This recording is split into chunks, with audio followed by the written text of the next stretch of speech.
सांगाल हा प्रकार घडला होता? समृद्धी महामार्गावरती खिळे असल्याबाबतचा जो व्हिडिओ रात्री व्हायरल झाला होता, तर त्या अनुषंगाने मी सांगू इच्छितो की समृद्धी महामार्गावरचा 54 किलोमीटरचा जो पॅच आहे त्याच्या मेंटेनन्सचं काम चालू होतं आणि ज्या ठिकाणी हा प्रकार घडलेला आहे तर त्या ठिकाणी मेंटेनन्सचं काम चालू असताना म्हणजे जवळपास मागच्या 8 दिवसापासून हे काम चालू आहे। लेन नंबर 1 वरती काम चालू आहे, लेन नंबर 2 आणि 3 ह्या सुरू होत्या।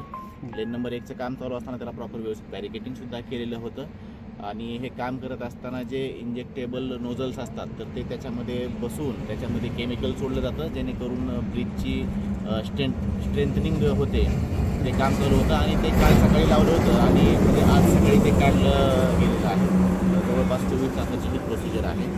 अशा प्रकारचे कुठलेही खिळे लावण्यात आलेले आहेत किंवा काही हे सगळी अशा प्रकार कुठलाही घडलेला नाही आणि ज्यावेळेस रात्री बॅरिकेड्स त्या ठिकाणी लावले होते कुठल्या तरी एका अज्ञात व्हेकलनं ते बॅरिकेड्स तोडले गेलेले आहेत, त्यामुळे जे 2-3 व्हेकल्स आले ते पंक्चर झालेले आहेत। ज्यावेळेस घटना घडली त्यावेळेस HSPचे पोलीस आणि दौलताबाद पोलीस स्टेशनचे पोलीस तात्काळ घटनास्थळी या ठिकाणी पोहोचलेले आहेत। मी सर्व नागरिकांना आवाहन करू इच्छितो की कुठल्याही अफवांवरती विश्वास ठेवू नये। प्रशासन पूर्णरित्या दक्ष आहे। जे यापुढेही जे काही मेंटेनन्सची कामं केली जातील त्या प्रत्येक वेळेस प्रॉपर बॅरिकेटिंग रिफ्लेक्टर्स लावून कामं केली जातील याची आम्ही पूर्ण दक्षता घेत आहोत। आता कुठलाही धोका नाही महामार्गावरती? नाही, मेंटेनन्सचं काम आजही ते नोझल्स काढलेले आहेत, वाहतूक पूर्ण